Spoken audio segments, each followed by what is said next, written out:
वज़ीर आज़म नेतन्याहू के बाद बेटा यायर नेतन्याहू भी मंजर आम से गायब।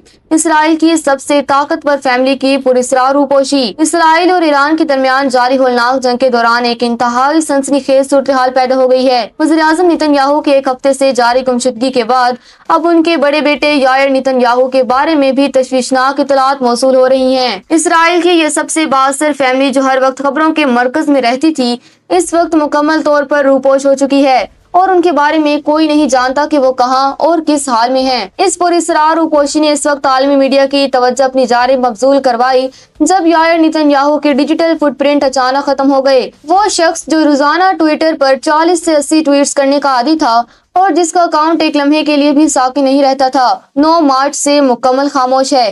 ट्विटर पर उनकी ये अचानक और गैर मामूली खामोशी अफवाहों को सच साबित कर रही है कि नेतन्याहू खानदान किसी बड़े हादसे का शिकार हो चुका है, क्योंकि एक ट्विटर एडिक्ट का जंग के हसास तरीन मौके पर गायब हो जाना नामुमकिन नजर आता है। रिकॉर्ड के मुताबिक 8 मार्च के बाद उन्होंने कोई नई पोस्ट नहीं की, जबकि 9 मार्च को चंद रीट्वीट्स के बाद से उनका अकाउंट मुकम्मल तौर पर साकिन हो चुका है। मुबस्सिरीन इस सूरत हाल को इसराइल के अंदरूनी ढांचे में आने वाले किसी बड़े ज़लज़ले का पेश खैमा करार दे रहे हैं। वज़ीर आज़म का फौजी कौंसिल के इजलासों से गायब होना और अब उनके बेटे का सोशल मीडिया से कट जाना इस बात का पुख्ता सबूत है कि इसराइल की क़यादत इस वक्त मफलूज हो चुकी है या फिर किसी नामालूम मुकाम पर मुंतकिल कर दी गई है।